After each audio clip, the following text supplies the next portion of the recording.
I'm going to segue for a moment to let you know that this is a very real phenomenon, not just in sex offending, this fog. And I saw it and it jumped out when, you remember the Columbine shooting? Mm-hmm. The two guys that were radical, they never talked of a fog because they killed themselves and they were dead. But there was one, I want to say the Aurora one. There's one, I forget which school shooter that ran into a park. He went to McDonald's. Remember that one? I'm forgetting which incident. Students, teachers, a football coach, an athletic director. They are among the 17 people killed in the Florida high school shooting. Investigators say 19-year-old Nicholas Cruz took an Uber to the school Wednesday afternoon. He went from classroom to classroom, shooting innocent people. The suspect crossed fields and ran west, along with others who were fleeing, and tried to mix in with the group that were running away, fearing for their lives. Police say Cruz left the crime scene, went to a Subway inside a Walmart, and then a McDonald's. He was arrested later in Coral Springs, Florida. But I remember it very starkly because the cop caught him. He ran from shooting up the school. He goes to a McDonald's, and then he's in a park, and a cop sees him, and that's where he was apprehended. So I remember it very definitively in my mind. When the kid was interviewed, and also the cop, the arresting cop, he said the kid threw up. He said he became docile, and then he said it's kind of like he came to and threw up. Well, what's that all about? It's exactly what Bundy was describing. There will be a moment of time, if it has to do with the spiritual darkness, that if you have allowed it to take hold, it will take hold of you, and it will come on you and come off of you. How do I know? Because I've heard it firsthand from many of them. It was like coming out of some kind of horrible trance or dream. I can only liken it to after, I don't want to over-dramatize it, but to have been possessed by something so awful and so alien, and then the next morning wake up from it, remember what happened, and realize that basically, in the eyes of the law, certainly in the eyes of God, you're responsible to wake up in the morning and realize what I had done, and with a clear mind and all my essential moral and ethical feelings intact at that moment. Absolutely horrified that I was capable of doing something like that. And as they're 100% responsible, but there's a very real reality, and those are the guys that became addicted. Now I want to describe the difference, though, with pedophiles. Pedophiles were never addicted, and I'll describe the difference. Somebody who's addicted has a conscience, they want to have a conscience, they feel guilty, and they feel a sense of shame, and they want to put the brakes on, but they keep going deeper and deeper. There's a category of people, inevitably they end up harming kids in one way or another, who never wanted to stop. They dove in the deep end and they wanted more. They were never addicted. They just loved it from the beginning. Without exception, that is the profile of the pedophile. They never were addicted. Now, do they get into the same kind of stuff that an addicted person does? That and more. But they never tried to stop. So there's no guilt, which means they had been violating their conscience, and then they also saw porn. Now, by the way, some people say, well, okay, so all sex offending comes from porn. What about prior to when there was porn? If you look at that stair-step, slippery slope fashion down, that has always been the case. Now, add porn to that and add the internet, and how quickly do you think a guy descends? So that for a while had been the chorus I would hear among these different guys defending porn, and also the maps. They would say, oh, so you think everything's porn? And I'll say, yes. Well, what about prior to porn? So my response is the process into deviance, and now I'll find the difference. or define what deviance means. But the process has always been the same throughout human history. By the time somebody is using a child for sexual gratification, they've already stair-stepped their way downward. Part of the like level 8, so to speak, will be when animals get involved. So bestiality. They've rebranded that, by the way, especially in furries. By the way, parents, I have information about that on my website and also on the blog. I never knew about furries. I learned a whole lot working with pedophiles. The most dangerous group out there as far as dangers to kids in terms of grooming is when a man can hide 100% of his identity and get close to kids. Well, do a Google search about what furries are, F-U-R-R-I-E-S. They're the fastest growing social phenomenon. It's people who dress up like animals and stuff. That's right. We think like Disneyland stuff. Mm-hmm. It is the most deviant social type of activity under the surface. And I have a clip in one of the blog articles. I'm sorry, I'm forgetting which one, but it's on there. So spend some time on my blog and you will hear the confession of a guy that decided he wanted to get out of it. He described it. He describes how dark and deviant it is. Now, does that mean 100% of people that do that dress like that are perpetrators? No, but there's a lot of perpetrators. And another thing, by the way, is anime art, kind of the Oriental Japanese art. There's a lot. Plays a big role in the transgender phenomenon. Yeah. And there's convergence. That's right. So that's how they introduce a lot of this stuff, a lot of perversion. That's how they groom kids. They find out what's interesting to kids, and they'll use that. And cartoons, art, animation is always interesting for kids. Okay, you say pedophiles are already at a 10 there. What about people who say, and you hear this from the pedophiles themselves, that we were molested as kids, and therefore we're just sort of acting out what was done to us. So you have to have sympathy on us because this happened to us when we were young, so it's not really their fault. And that's what you will read in the grad textbooks, and that's what you will hear from every single pedophile now. So they're educated. They know how this works. And I started hearing this.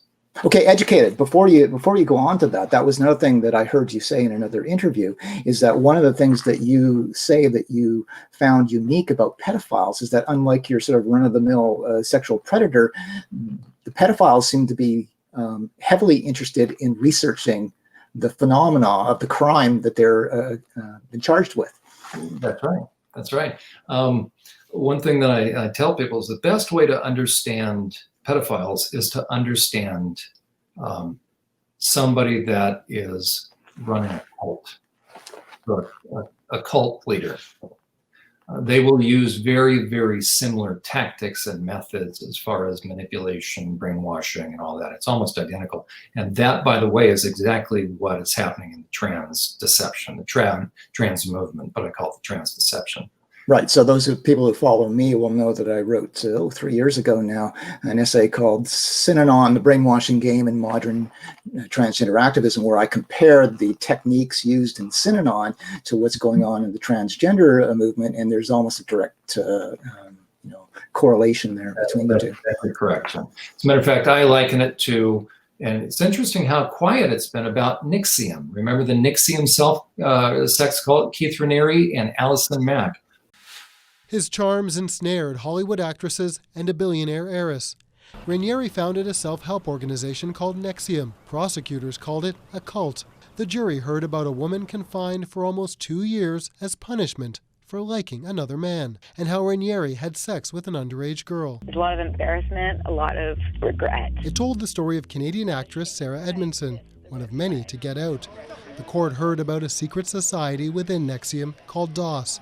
There, women were enslaved, even physically branded with Raniere's initials. Among those who have pleaded guilty to helping Raniere, TV actress Allison Mack and Seagram's heiress Claire Bronfman.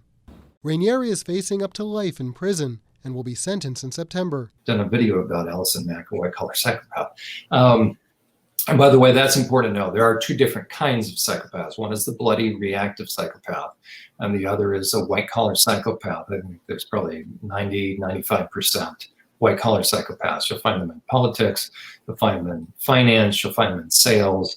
As a matter of fact, I'll also get back to defining the difference between sociopath and psychopath. But one of the things that the pedophiles and their apologists, I call them pedophile apologists, will do is they will try to cause a normal average person to not only second guess themselves, that's exactly what cult leaders do, because they go after somebody's intuition, but they will cause someone to think that they don't have the right to think that there is normal or a spectrum of normal. So they'll start to dispense with that in their analysis of what they're hearing and seeing. So I try to encourage regular adults to maintain their intuition and begin to ask this question.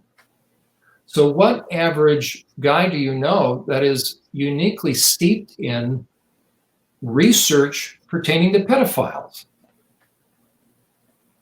If I wasn't doing what I was doing, if I didn't work in the prison, I had never studied about pedophiles. So what is a guy doing that rears his ugly head, so to speak, on social media, that starts to debate, where did he get all this information and why is he so energetic? The question is this: what would drive somebody to minimize what we are saying right now? Because the average reasonable, decent person wants to protect kids. They want to know. They want to know if somebody has, like in your case, Jen, you understand what the system does to kids. Imagine if you started to tell somebody and I shut you down. Well, I've never been through that. Who do I think I am? And what would drive me to silence you? That's not normal. Mm-hmm. I've worked with pedophiles. I've worked with sexual predators. What would it take someone who has no clinical background and has never worked with predators to debate me? Now, I'm not saying that out of my own ego, but there's got to be a reason. So the two issues they'll debate are pedophilia and pornography, the dangers of porn. Well, where's the average guy? Why would an average guy do research about pornography? Because these are the talking points to silence information coming out. Why? Because they're into those things. Long before you get into kids, you're into porn. And the one thing pedophiles do not want out in the general public, because they've worked hard to flip the script, as they say, and control the narrative, is they don't want people to know that how men become pedophiles is through porn. The sympathy goes away. Yeah. The moment the average person learns that the reason these guys are hunting kids is because they're perverts, they're perverted, they're deviants. They've become so darkened in their souls, they blew past lust 7 exits ago. Lust will transition into deviance, and I'll define that real fast, and then we'll go back to what our question is. This is super important, because I didn't understand this. Those that harm kids know us better than we know them. And they know we want to give people the benefit of the doubt, and they play that to their advantage. That's why they can start to act incredulous and how dare we assume anything. The majority of people know what it is to lust. We've all lusted before. And we know that that can take you somewhere you don't want to go. So we assume that sex offenses come out of lust, but they don't. Lust is at that level 1 and 2 and 3-ish. Something happens though. I'll give you an example. When you look at the series, at the movie when it came out on Valentine's Day, 50 Shades of Grey. 50 Shades of absolute garbage, I call it. Okay. But 50 Shades, let's pretend you had never seen it, because I had never seen it until it started to be advertised. And just look at the cover. Just look at the cover of that book or the movie. What's it show? And it shows this. Okay. To the average person that hasn't gotten, to the average guy, let's speak to guys right now. For the average guy, he can't enjoy himself unless he knows his partner is enjoying herself. Lust will generate intensity in terms of passion, but a lust-filled guy will still stop if he knows his partner isn't enjoying herself. But if you take your hand, still using that example of 50 Shades, and do this, does anybody have to tell you that's not normal? What does that have to do with sexuality at all? That comes from the Middle Ages. Now think about kink. Because a lot of people look at Bundy and say, do you know the implications? He's saying that all of us, in a way, could become psychopaths. And now it's easy for me. I simply say this, oh, okay, so you don't like the implications that maybe you could morph into a psychopath. Well, how do you explain 50 Shades of Grey, kink, choking? You're sexually assaulting somebody. Those are the methods that were used in the Middle Ages to extract information or torture somebody to death. And what I learned from the guys, and I listened to it a lot, and it finally occurred to me, and hence the term deviance is this, that there's a change that takes place. And this is part of the really dangerous part of the slippery slope. And this is not addiction now. But addiction can lead to it. But now when somebody's into this, it shifts from lust to becoming excited that you're generating pain in somebody. And having power over that person. Okay, that's not sexual. That's oh, you're still doing something to that person, but now you've entered a different realm. Because now you blew past objectification. Now your goal is to generate pain. That has nothing to do with lust. Now you're getting into darkness. You're getting into dark stuff, which eventually leads to malevolence, which eventually leads to a desire to traumatize.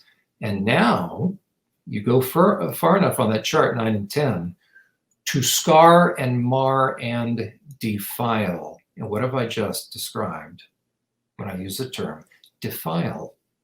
Pedophiles. Right.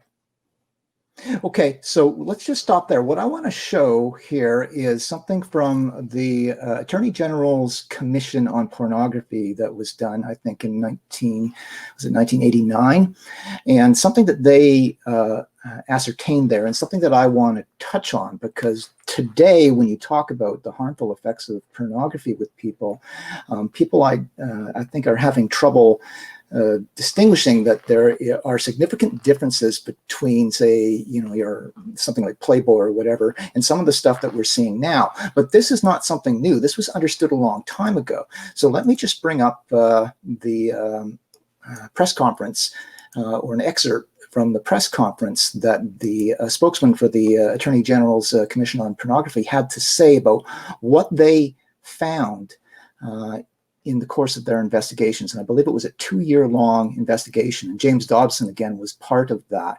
If I can find it here. There it is. The Commission did observe that obscenity over the last decade has become progressively more violent and more sexually explicit.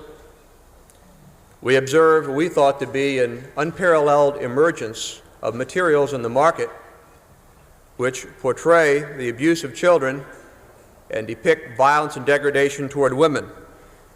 The Commission did find a definite correlation between sexually explicit materials in a violent context and certain types of antisocial behavior. With respect to a second category of materials, namely those which are sexually explicit and portray those types of acts in a very humiliating and degrading way, we found a correlation with certain types of socially unacceptable attitudes. That's important to note in reading the report in its entirety, that we do not believe that the mere reading or consumption of obscenity is itself the sole cause of antisocial behavior or the sole cause of antisocial attitudes. It is merely a factor, but is a significant factor in explaining that behavior. Now, with respect to some of the other categories of materials we identified, those which consist of materials which are sexually explicit but are neither violent nor humiliating, the Commission basically found no relationship to antisocial behavior. There were a number of commissioners that expressed some concern about adverse attitudinal effects with respect to these materials, but we could not identify any real harm. And we, of course, found no harm in those materials that merely portray nudity.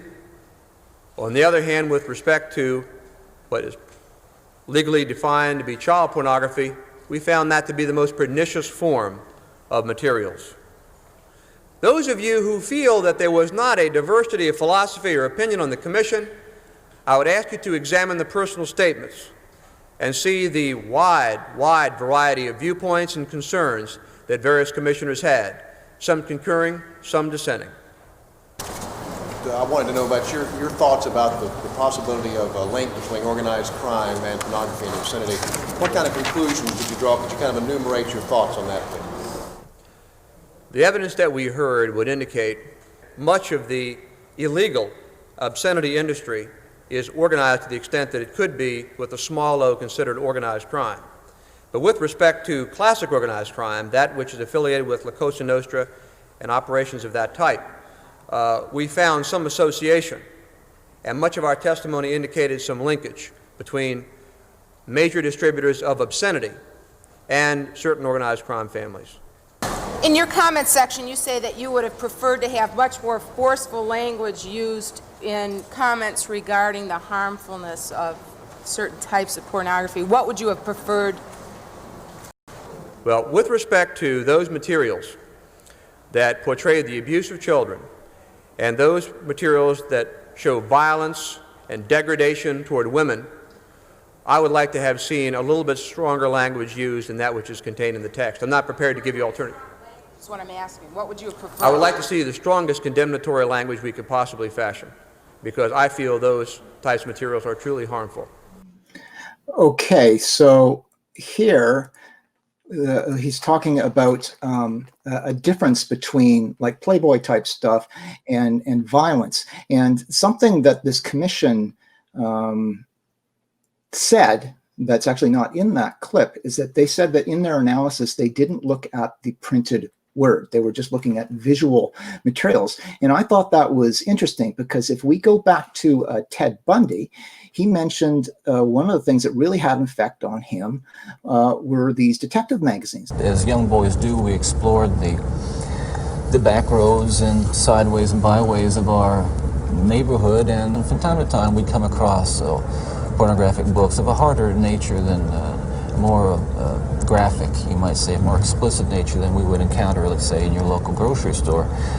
And this also included such things as, let's say, detective magazines and more hard. Those that involve violence. Yes, yes, and and this is something I think I want to emphasize is the most damaging kinds of pornography are those that involve violence and sexual violence, because the wedding of those two forces brings about behavior that is just Now let me just show you what that actually looks like. Okay, so True Detective. So he said that he had like an obsession with True Detective. And if you look at these True Detective magazines, what do you see? Okay, you see women in bondage and being murdered. And it's all these stories about crime and always women fleeing in terror like this over and over again. There's a man chasing a woman and she's terrified and she's running away. Guy coming in with a gun here. And always sort of the same thing. And this, but I mean, with the exception of the cover, it was just the printed material. And I think what happens, in my opinion, and by the way, it continued into the future, and O.J. Simpson was on the cover. The thing is that when you start to getting into printed descriptions of, you know, violating and raping and this type of things, people create their own pornography in their mind. So I thought it was interesting that the commission didn't seem to want to address that, but I think it's a real thing. But the magazine, by the way, is still going. There's a brief hiatus, but it's back out again. It's focusing on some of the same topics. But this leads to a progression. So when you go from, and this is back to the pornography thing again, the thing that I've always had the biggest problem with is that, so back in time, it was more of this sort of cerebral printed word stuff. But as we've moved ahead in time, we start getting visual materials that are mixing violence with sex and conflating the two. And it can be found in any number of ways. So there's a movie Psycho, by the way, sort of inspired by the same thing. But here, for instance, this was on Rolling Stone magazine, and this is a very popular TV series on HBO. And I think I watched maybe 2 episodes of this series, and I was horrified because they were mixing, and you can see them, they're all covered in blood. They were mixing sex and violence, and I regarded that as extraordinarily dangerous. So getting back to today, I think that there is an argument to be made that any sort of pornography, like I'm not going to be somebody who's going to say, because I don't think you could ever achieve it. I don't think you could convince society to get rid of pornography completely. Okay, so sort of the harmless couple, consenting couple pornography, good luck getting rid of that. But I would argue that, I mean, child pornography is a no-brainer. Of course, you've got to get rid of that. That's an interesting subject that maybe we'll approach in a bit here. But I would argue that it's this conflation of violence and sex that is actually dangerous. And as Dobson said in that earlier clip that I played, it's like it's a next level for, and if it gets to the wrong person, right, one of these sociopaths, one of these psychopaths, that can take them to the next level. And that's exactly what Bundy was talking about. Not everybody, again, but a percentage. That's the point. You don't know when you're in the percentage that's vulnerable to one of these doors, one of these addictive behaviors. For a percentage, they jump the fire trail. So I don't know how you feel about that in this move towards, and you see this in television shows all the time now, is this mixing of violence and sex. Yeah, Jen, what I would say is it's think in terms of that slippery slope, stair step fashion down. It always happens. And I was not aware of it until heading up the, I mean, I was learning a ton, but working then on the high intensity sex offender unit with sexually violent predators, it's an open dorm kind of situation. So you're able to, I mean, they had like dividers between them, but you're able to see a lot. And I was amazed that these guys could still check out from the library these kind of books. They didn't have the magazine, but they were these kind of books. And I raised a stink about it. I asked, how long has this been going on? And why, how in the world? You know, I walk by a guy and you see the cover and this woman is being drowned in a bathtub. He's in sex offender treatment. And the guy kind of looks at me and I said, well, what you doing? Right. Okay. So, they raised a stink as far as me trying to stop that. I mean, that had gone on forever. So well, you're feeding the perversion. Yeah, and that's when I realized. I started to look then at the books these guys were ordering from the library that would be brought in on library carts. And a lot of them had these kind of books. Mm-hmm. So they're supposedly in sex offender treatment, high intensity sex offender treatment. And guess what? That's when I started to see they watch a lot of the detective movies. True crime. And that's when I realized, wow, okay, it makes sense. And as a matter of fact, Robert Hare in the training that we did, he said, a lot of psychopaths, you ask them what they wanted to do if they weren't going to end up being in prison, and they said either a police officer or a psychologist. Well, I mean, psychology, but isn't that interesting? Why? Because the power, and they're very intellectual, and that's why the average psychopath is not the snatch and grab kind of psychopath. They are very bright, very controlled. Everybody is surprised. And now think in terms of the description of a sophisticated child predator. What I mean by that is we all are concerned by, and this starts to transition then in our conversation at whatever point, about the trans section. Okay. If I can begin to accept or entertain the premise that nobody becomes perverted by accident, nobody becomes deviant, nobody goes down that slippery slope by accident. It takes a lot of work because you are violating your conscience. You are getting worse. You are inverting everything on the inside of you. You're becoming twisted like a pretzel. The old Hebrew out of the book of Isaiah, the word for iniquities means twistings. So what used to be right and wrong, good and bad, guess what? Well, instead of loving people and using things, guess what? Everything's inverted now. So that's why it's all about them. And by the way, my own perspective on the difference between a sociopath and a psychopath is simply by degree. But hey, right there, just before you define this. So psychological studies have been done, and people should be aware of this, of top executives, right? And they found that the majority of top executives score positive for sociopathology. And a large percentage of them are psychopaths as well. So very common. As a matter of fact, I use an excellent video. I'll recommend it. Anybody can look it up on YouTube, called The Psychopath Next Door, from a Canadian company. I forget the name of the company, but it goes through the hair psychopathy checklist, the different characteristics. That's a very good one to watch because it'll show the average guy climbing the corporate ladder, but this guy is pretty slick. And that's a psychopath. Again, a psychopath is simply no conscience, no remorse, no empathy. Right, and that helps in the business world, right? Because the main objective of a CEO is to increase profits, and he needs to be able to do that at whatever cost necessary, and he can't let his conscience trouble him when he's, cutting wages or laying people off or getting into, questionable deals, that sort of thing. Yeah, it's unfortunate because it should. A true business person, in my estimation, still has their conscience. That's a values-driven person, but the vast majority, you take capitalism and remove any sense of accountability, I think eternal accountability. Now you have what I call secular capitalism. That's just great. If I don't believe I'm going to have to give an account for how I treated people, then it's just me, myself, and I, and guess what I'll do? I'll do me, myself, and I.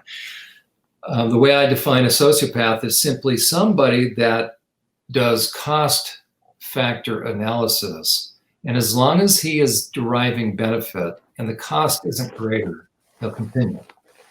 So he'll continue to, he's the classic used car salesman. He's the classic person that's he does whatever he does to benefit himself. A psychopath blows past that by nth degrees. The psychopath will have the last word, last say, last laugh, even if it costs him everything. He will burn the company to the ground. He'll burn the relationship to the ground. He will do the scorched earth policy because what he is after is even more than power, but satisfaction. He's in it ultimately to generate pain. And get power. Person, like a sense of power out of that's that. Right. And he will make sure that he derives his sense of satisfaction from knowing that he has generated pain within that person. So he just won't necessarily leave quietly in the night. The psychopath will be the one to traumatize and terrorize the person that risks believing in him. So with psychopaths, okay, so we'll get back into politics. That's my educational background, history and political science. So again, with politics, people sometimes wonder why there's so much pedophilia at the top of our society. My short answer to that is, well, it's full of sociopaths and psychopaths. So yeah, you're going to see pedophilia up there. But another one of the things that people sort of say is they say that if you get a politician who is filthy, stinking rich, you can trust him because he's got more money than he needs. So you don't have to worry about him. He's going to be a safe person to be leading the country. My response to that has always been, you don't understand. The top is full of sociopaths and psychopaths, and they're not driven by, like, money is like a side thing for a lot of these people. They're driven by power. more often than not. So just because somebody has money doesn't mean that they're going to be, absolutely trustworthy in their positions. And I'm trying to think of Bill Clinton and Jeffrey Epstein. Right. And Robert Hare is the one that uses, actually Bernie Madoff and Bill Clinton as the examples, prime examples of a white-collar psychopath. I tell especially women now, as far as dating and their assessment of guys, use the film, use the book, the idea of 50 Shades of Grey. That can be a great, quick assessment tool. Okay? And how do you make a sexual deviant, a sexual psychopath? Long before he became a sexual psychopath, he was already morphing into a psychopath. Now layer on top of that sexuality, and guess what? And that's why, look at Jeffrey Epstein. He was a psychopath in the sense that he was into financing, but he also had women, young kids, he was a pedophile. So before a guy becomes a sexual psychopath, he becomes a psychopath first. But as far as then think about the trans, whenever you want to transition into that, but if the way to understand the trans deception, the trans movement, or somebody using any kind of kids, you first have to think in terms of psychopaths first. You have to understand the psychopathic mind. Then you have to understand how the psychopath works, which is he's a cult leader. He will employ cult methods, which is simply brainwashing. The very first thing a cult leader has to do is override, so a psychopath, the very first thing they have to do is get you to stop trusting your intuition. He has to cause you to doubt your intuition, which is that sense of, something ain't right about this. That has, your intuition is that which will maintain your boundaries to make sure that I don't take advantage of you. Your intuition is going to have to stop me. And so that, whether you call it sixth sense or whatever you want to call your intuition, but if I'm a cult leader, if I'm a selfish person, the very first thing, the goal, and so now we shift into pedophiles, we shift into sex offenders, but then one pedophile. The very first thing they're always going to go for, so whether we think in terms of a guy that's in 50 Shades of Grey or whatever, they will always tell you that what you are seeing and feeling isn't real, isn't accurate. And therefore, how could you even think that I would be thinking or doing something like that? Now, if I'm a psychopath, I look pretty normal, generally speaking. And if I'm into really dark, deviant, perverted stuff that's gone into now I'm using kids, again, on the outside, you'll never know it. But what's happened now is my internal world has so changed that now I'm given over to the lust to defile. That becomes everything about me. Now I'm a sexual predator. And my goal is to get what I want. And if I have developed the desire to defile young flesh, then that's what I'm all about. And I will do whatever I need to do to get that without going to jail, without going to prison. And so now I will start to employ everything that a cult employs to get you to be willing to do. We now call that grooming. Right. So I can have access to you. And the better at it I am, the more you will freely do the work for me. Mm-hmm. And so Nixium, Jeffrey Epstein, but again, he had an island, he held people hostage. But the question is, how do you explain adult women allowing themselves to be used sexually and branded? Because somebody worked on them little by little. That works with adults. How much more with teenagers and young kids? Right. And now we've just entered into the realm of the trans deception. Mm-hmm. Right. Well, just to sort of unpack, like go back a little bit there. So we need to talk about the deceptive nature of pedophiles. And I heard you mention this in another interview, and something that you said really resonated with me personally, talking about some of these claims that come from pedophiles who say, and pedophile apologists who say that pedophiles are only doing what they're doing because they were victims of sexual predation when they were children. And what you said in that interview was just like, it just immediately rung true with me, was that they don't show any of the signs of people who have suffered trauma as children. So if you look at my life, okay, so I went through 6 different foster homes. I went through all kinds of trauma, and I was exploited sexually by other foster kids and other people along the way. But I went through an awful lot of trauma when I was a kid. And the way that sort of manifests, and the way that you can sort of see that manifests, is that by the time I got into my teens, I was a broken kid. Right. And I was acting out, and I was getting in trouble with the law, and I had serious behavioral problems. And you talked about the pedophiles and the fact that they don't seem to have shown any of these, acting out patterns of behavior before. Is that correct? Right, correct. Again, this is one of the myths that was floated on, and thank you for bringing that up again. Here's the key distinction. Here's what the predator apologists, I call them co-conspirators, but the predator apologists are asking us to believe. Can I make the distinction between a sophisticated pedophile and one that's not? One that is not will get busted very quickly. He's a snatch and grab. Now, is that the typical type of pedophile? No, there's kind of unique dynamics going on, but he's 100% into porn as well.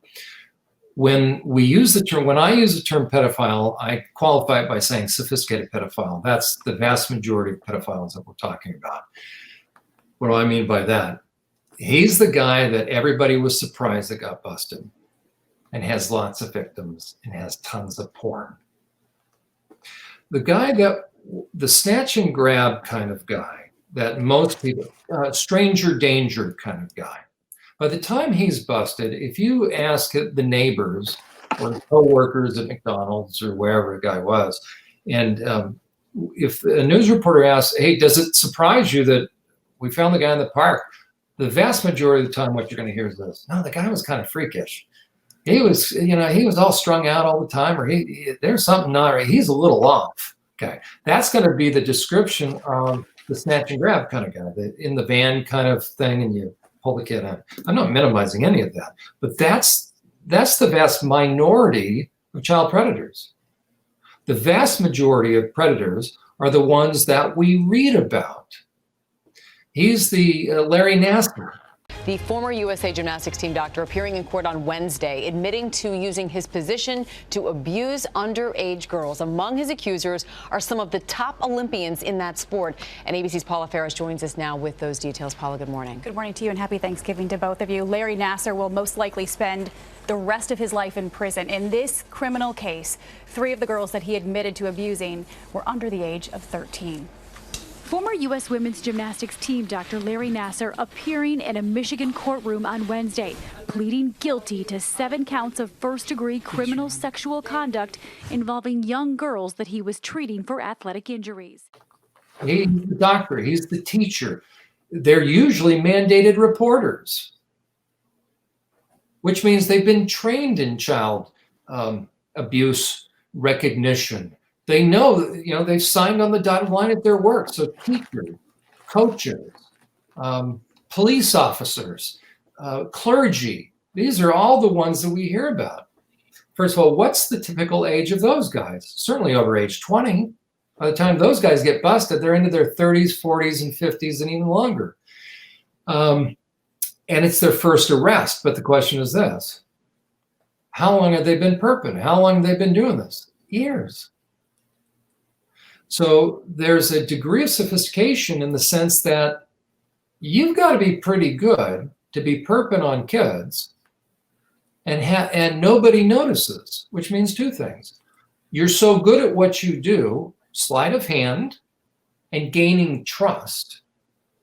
It takes work. That's like a cult leader. And you're you've created with a dynamic within the victims, because when you first started, they were young, but you've moved on to other victims. Now they're in their teens. How do you still keep them quiet? Now they're in their 20s. How do you keep them quiet? Welcome to the vast majority of predators that are perping in churches. That's why I started churchprotect.org, realizing there's a ton of predators loose in all these churches, and nobody wants to see it. And they're laughing all the way to the bank, but the survivors know. They know immediately if a perp comes in. So there I was, I'm working with these guys, and I start to hear, as far as the sex offenders and the pedophiles, I'm hearing this. Oh, Mr. Uhler, the reason I did it, because they first are telling me, well, I couldn't help myself, and then they started floating this whole line of reasoning. Well, it's because it happened to me. Where'd they get? Remember, I'm coming from working with survivors. Right. But really, that happened with you, but they have no emotion behind it, first of all. But even if they're trying to fake it, I said, oh, really? And that must have been hard on you. So I'm starting to lead them into a corner, quite frankly. And so you start to progressively ask them, well, what was that like for you? And it was earth-shattering and life-changing. Yeah. And so that was horrible. Yep. And so you know what it was like. Yep. And then you ask the simple question, well, if you knew what it was like and traumatizing so much, why would you ever do that to somebody else? Now, that was the starting of my realization that these pedophiles had learned that line that had worked with all the other sex offender treatment providers before me. Back to the research, right? Them doing all this research. And they talk among each other. And in the curriculum, guess what it shows? They have a whole section on family dynamics. And if I'm a perpetrator, if I'm a child perp, and it's in the curriculum, don't think I haven't flipped ahead to see what are we going to be covering. And it's already given me a free pass. And so now I'm going to float it. And the vast majority of treatment providers have been taught what? Well, and especially on the street, if they've taken sex offender treatment provider certification, it's usually under the auspices of being a certified trauma specialist. So there's a misnomer, because it's been a lie, quite frankly, that anybody that perps on a child is reenacting their own abuse at the same age that the victim is. Well, it holds water until you start to think about it, which is this. And Jen, you gave the perfect example because you lived it. Now, knowing what I know and you having just shared, now we talk to a predator and they'll say this, yeah, I was perped on, and then you begin to ask them this. Wow, then what was it like growing up in terms of at school? How many times were there referrals to the office? How many times did you have to go see the counselor? How many times did social services come to visit? How many times did the probation officer have to come visit? Countless times for me. Okay, and ready? By this time in group, as I'm talking to these sophisticated pedophiles, usually they're in their 30s and 40s and 50s. These are the guys that had been perping for years. These are the guys that, here it is, that no one suspected them, especially in their closest of circles, social networks. Nobody could believe it. So right there, you're telling me you're dealing with a stable guy that was so socially well adjusted that he was usually the life of the party, that no one suspected. So then I can ask these guys this. Well, when a kid, and we all understand child-on-child offenses, and I'm not minimizing any of that. I work with kids in the system. Okay? But when I ask somebody this, a kid, we hear that a child's been the victim of sexual perpetration. Let's say an age, let's say second grade. How soon do we think we're going to see the repercussions of that in terms of behaviors? How soon are we going to start to see something about that child? Is it going to take days, weeks, months, or years? Probably weeks, give or take. Maybe on the outside, a few months. Is it plausible to believe that a child that can be perped on will never show any symptoms? Now, somebody's mind quickly goes to the child that becomes reserved, but still, the question is this. Does that show symptoms? Yeah. So you're going to have one of two extremes typically with kids that have been perked on. They withdraw or they become aggressive. Why? Because there's a whole lot of emotions under the surface, and you got to do one thing or the other. The kid that tends to withdraw oftentimes will be dissociating as well. Okay. So the kid that we're now most concerned about, because we're talking to the guys that are now in prison saying they acted out, quote unquote, they're reenacting, okay, they would fit into the category of perping on somebody else. So let's take the child, second grade, he was perped on, or grade 2 in Canada, he was perped on. We're probably going to see him start to become aggressive within a few weeks. Now, my wife, being a teacher, she concurred. She said, you could tell the behaviors suddenly change. I said, and what happens? Well, it becomes pretty clear, kids being aggressive, and eventually he may or may not, but eventually in this case, let's say, he perped on another child. Well, you know that immediately, no. But suddenly you're going to see a child that was doing okay suddenly now withdrawn. Mm-hmm. And that child is going to come to the attention of others, and that child is going to disclose. Why? Because a reactive child that is acting out child abuse on another classmate is not sophisticated, not threatening the kid. So now this kid is much more free. The fellow classmate is much more free to disclose. So the parent or the teacher suddenly notices this child starts to become withdrawn. We've got Johnny that's starting to be aggressive. We have Susie that suddenly starts to become withdrawn.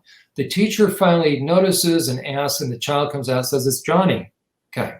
And that happens all the time. We're all aware of that. What happens at that moment? Well, you've got referrals to child protective services. Now you've got social services, and you've got the law involved.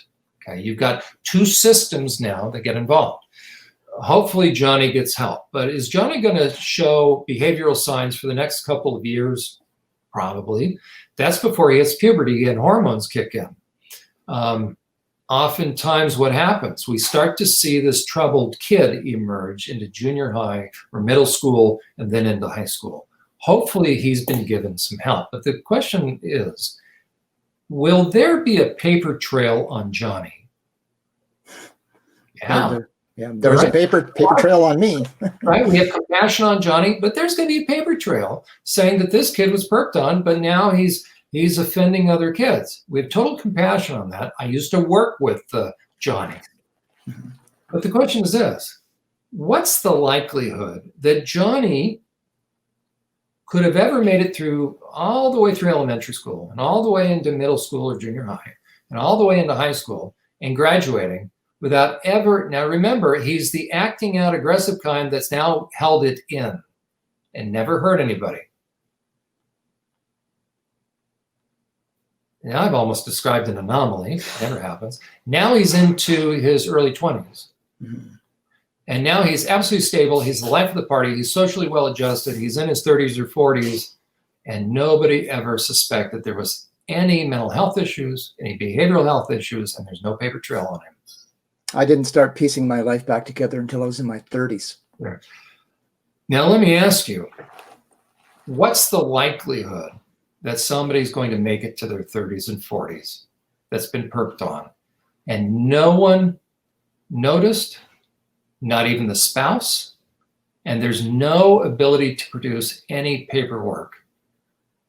There's nothing except his word. And the expert's taking his word. Right. Okay, there it is. That's why I tell you there's no such thing as a non-offending pedophile. And what I tell people is this: you want to find the true guy that was perked on. You want to find that population in prison. You don't go to the sex offender unit. You don't go dealing with the pedophiles. You go to the drug and alcohol unit. That's where you find the guys that were perked on. But those are the guys that want to assault the pedophiles. What happens is if anybody was assaulted, they will be physically aggressive sometimes, but we also understand the child on child, but there'll be paperwork. Okay. But typically speaking, if you talk to an adult child that was raised by a parent that was sexually abused, so talk to the typical 30-year-old or 40-year-old and say, hey, what was mom like? oh, she loved us, but they'll do something like this. But she was just a little overbearing, overly protective. What do you mean? Any sleep up? No, it couldn't. Matter of fact, she was a helicopter pilot. We couldn't go anywhere. She had to monitor us. She was like hypervigilant. Why? Overly protective. A survivor is protective of children, not exploitive. They hate pornography. Why? Because they know what it led to in their life and what it did. Because a lot of perpetrators, a lot of child offenders will use porn to grow. They will not be perfect. Now, are there times where a survivor will get into weird stuff and kinky stuff? Yeah, but they won't harm a child. Right. So I went into, and maybe you don't know this about me, but I got into transgender sex work for a time when I was younger. And I mean, that is sort of, that's like the deviant side of the sex industry, right? So I saw all kinds of different guys in that process. But I don't, like, I can speculate that maybe it's my background, but frequently I would have guys come to me and they would offer to pay me big cash, in some cases hundreds of dollars, to be physically abusive to them, right? To whip them, to beat them or whatever, all these different things. And I couldn't do it. Like, I would see these guys all the time and I would say, I can't do it. It's not like, if that's something you need done to yourself, you're going to have to go to somebody else, because it's just not in me. I can't do that. So, and Jenn, that's why I would say you are legitimate. Mm-hmm. And that's, if nothing else, I know we're 2 hours and 22 minutes into this, but right. If ever there's a key point for this to help understand that and set the stage for the trans deception, it is this point. Because if anybody is protective of kids in Canada, like we should be in the US as well, it's you. So how do you explain you? Because you're legitimate. You've gone through it, but you're protective of kids. You would never, you put yourself in harm's way to protect it. You're not benefiting at all from what you do. You don't win the popularity contest. You're the legitimate survivor. You're not having to do sex offender treatment because you've perked on a bunch of kids. Mm-hmm. Yet they try to tell me they've had your background. Right. So that's like, okay, so that's what I did. So people sometimes question me and question my motives. I don't make money doing this. I'm censored so heavily all the time that I don't actually get that much publicity or popularity out of it. Nothing like that. I'm showered with hatred constantly. So why am I doing it? One of the reasons I do it is because so many of these kids who are transgender and transitioning have psychological and emotional problems, and they come from foster homes and all these things. And when I see this and I saw the numbers there, I said, okay, these kids are me when I was young, right? And there's nobody there, especially in the case of foster kids, there's nobody there to defend them from what I would call the sociopathic and psychopathic predators in the pharmaceutical industry, who are turning them into lifelong slaves who don't care about them. So they need somebody to who understands them, to aggressively step into the mix and say, no, here's where it needs to stop. Okay, you are victimizing these kids and it can't be allowed. And strangely, because of the power of the media, I've been turned into this demon because I don't want these vulnerable kids to be transitioned, which is, you talk about inversions earlier. This is one of those inversions that is going on, right? Because I have been there, because I know the vulnerability of these kids, I want to try to protect them. But now I've been turned into some sort of, they've turned it on its head and said, no, you're the bad person for doing this, right? That's right. Jenn, what I would say is this. There's a couple of different quote unquote special interests that are predators. The medical industry, doctors and pharmaceutical, they are harvesting all this wealth off of kids, off of transitioning them. But then there's the other, in my primary concern, it's equal as far as the medicalization, but it's the sexual predators. Okay, so that's they converge within this deception because they all want a piece of it, so to speak. Because as I say, if you want to control somebody, if you want to control a young person for the rest of his or her life, You touch them, and I use this metaphorically, but you impact them sexually, and you have them for life. Why did Keith Raniere and Allison Mack brand the women? Because the more you can impact somebody's sexuality, the more you've overridden their intuition. And so look at the kids that are in the trans movement.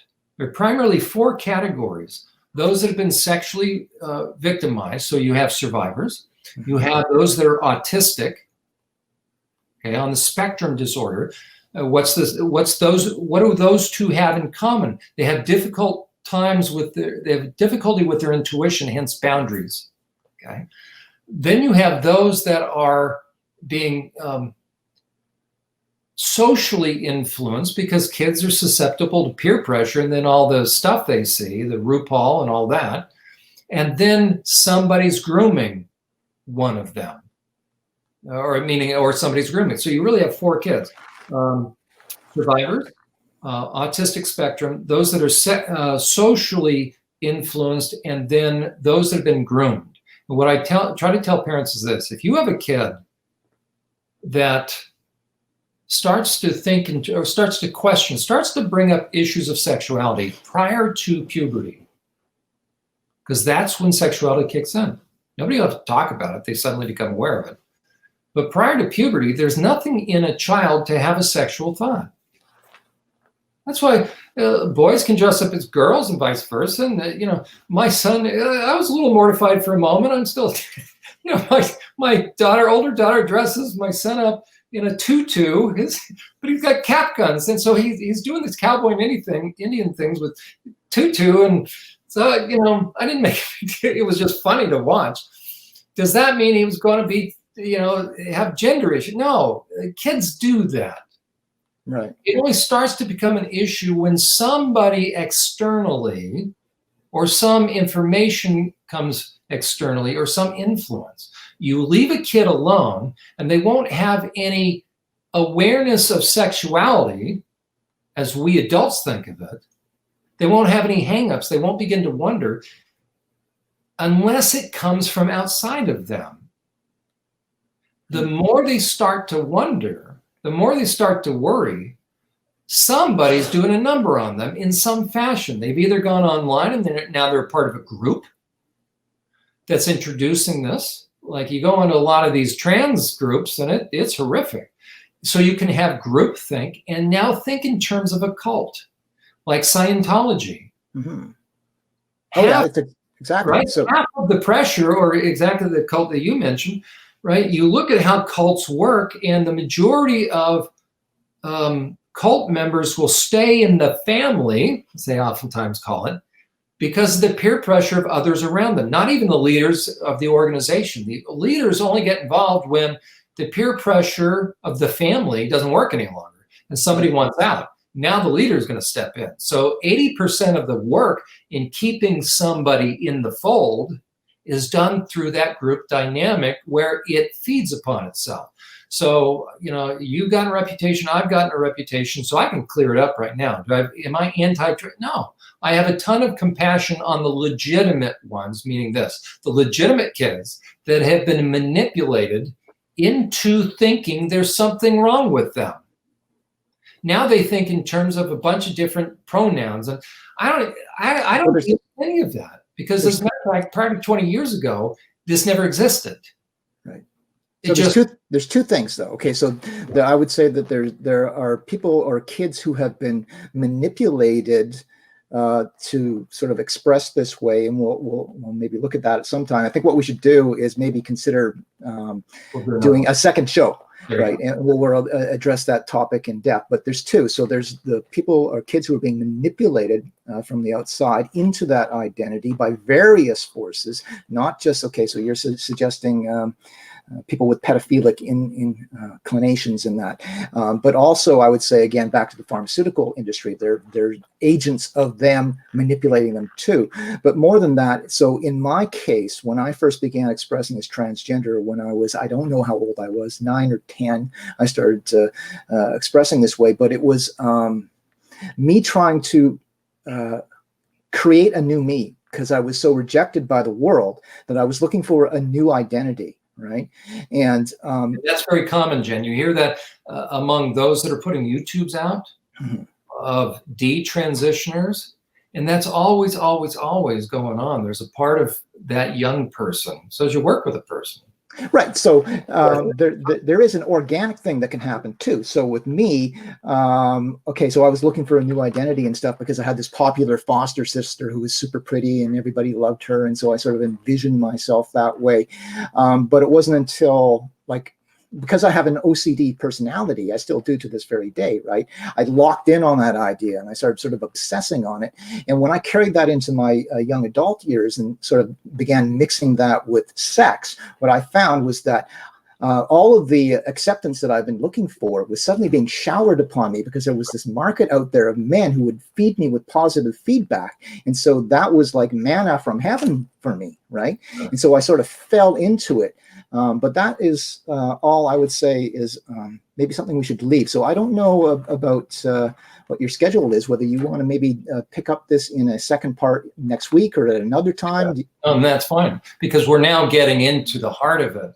Because if we can get the message out to parents and then to young people, that if a young person can be helped to begin to figure out or explore, whatever term you want to use, something's going on within that young person.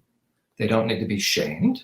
They don't need to be anything other than given permission to figure out what's going on. If there's sexual abuse, it really needs to come up.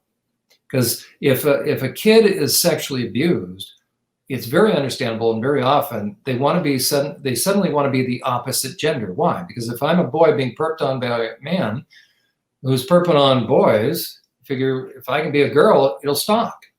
Right. Okay, that's one of my huge concerns, and no transgender therapist has ever responded to my concern that what's happened because of this agenda are huge.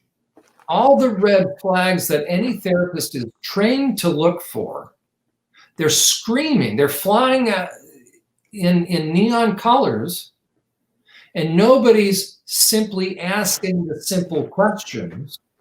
They're just now fast tracking these kids.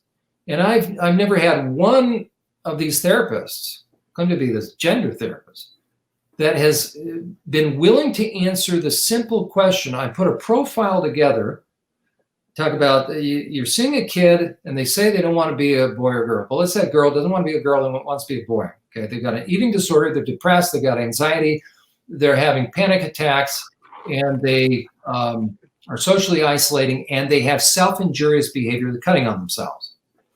And I ask these therapists, what's the first thing that should go through your mind? Do you know how they respond to me? They don't. They go away. Right. So those are all the composite red flags of sexual abuse. And abuse in general, I would say. Abuse in general, that's right. But real strong dynamics going on with the kid. And none of these gender therapists, and then I now ask this, by the way, and then I'll stop talking. Ready? Is this to these gender therapists, and I posted this just the other day, is this. Do you believe it's wrong for an adult man to get naked with kids? And I've never had one gender therapist, let alone James Canner. I asked that specifically to him. All these trans activists, they won't answer that simple question. The correct answer is it's never right for an adult man to get naked with kids. Oh, they'll start to come up. Is it wrong for a guy to get naked with kids? Right. Zero response has ever come back. I asked that to everybody from the ACLU to PFLAG to mermaids. That's when stuff got taken off of Twitter. To the LGBTQ community, to the trans community. I've asked everybody. Just answer a simple question. They won't. Well, now we know we're dealing with something else. Mm-hmm. That's the concern I have about the trans community, that you have kids that are being groomed, they're being manipulated by doctors and pharmaceutical companies for big money, and they're going to be scarred for life. But embedded within that are a whole lot of pedophile predators that know they have kids that they can play mentor to, or whatever term you want to use, and they can manipulate this child sexually, and before you know it, and I'm telling you what, I haven't heard of many exceptions. Now that the detransitioners are coming out, I've heard of a number of detransitioners that have been willing to tell me their gender therapist perped on them. Right. Well, that's a huge, this whole thing is a non-issue. As a matter of fact, if you go on to the my blog, survivorsport.us, and go visit the blog that says, why are the red flags being missed in the trans or by gender therapists or something like that. I show the charts. Okay, this is not a trend. This has been a tidal wave starting around 2010, give or take, 2005. It never existed before, and it's huge. And so this is man-made. Yeah, and it's even more recent. So it didn't really explode till I would say about 2015. That's when it really went through the roof. And now I'm giving transitioners, I'm starting to see this about 10 years after. Now you see it. And my theory is this, I hope I'm wrong, but with jazz, I recently did a video on this because a couple of months ago, jazz melted down. It ain't a phase, and that's not stress. Mm-hmm. It's been about 10 years. And a part of that young person, truth is trying to come to the surface. That's what we're seeing with jazz. I hope I'm wrong, but I think jazz is going to start to go downhill even more. And okay. With detransitioners, after about 10 years, when they get into their early 20s, you're starting to, and the cult is doing what? The cult is being super mean to them. They're shutting them down. They're shutting them down. They're doing all sorts. Look what they do to me.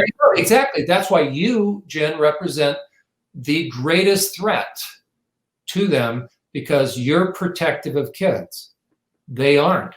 That's all you need to see. Right. Yeah, and I get into some of these debates with people in the LGBTQ community who are supporting the medical transitioning of kids and stuff. And I'm saying, like, what do you think you're doing? Like, how do you think you are helping these kids by putting them on a path that can permanently alter and even destroy their bodies? Like, what is it that's driving you? So there's a real curious psychology. But now we're getting into this place where your expertise and my expertise start merging. So we're going to get into a discussion with the transgender community. And like I say, if you're okay with doing this next week, same time, same channel, we'll pick this up. And I think there's a lot of stuff to explore there, like some of the psychology that's going on. And like I say, this is where I think we'll really start threshing out some of the more subtle factors going on in the transgender identity. So I think we should wrap it up maybe here. I'll thank you for being on this week, and everybody can maybe look forward to seeing you again next week, and we'll pick up what I think is a very rewarding and interesting discussion. Sound good? Good. Thanks, Dan. Okay.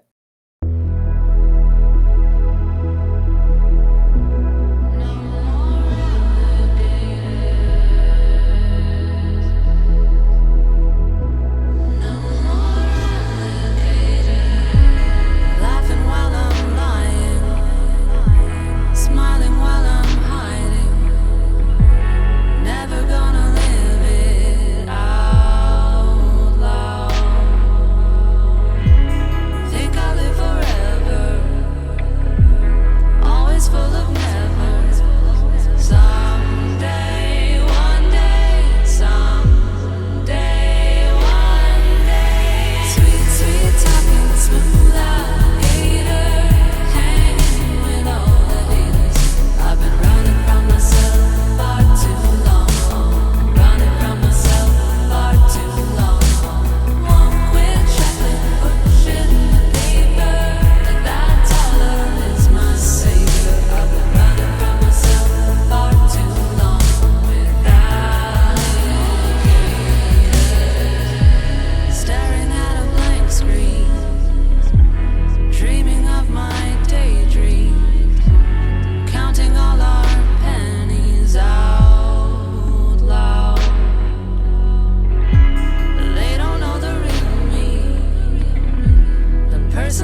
glowing.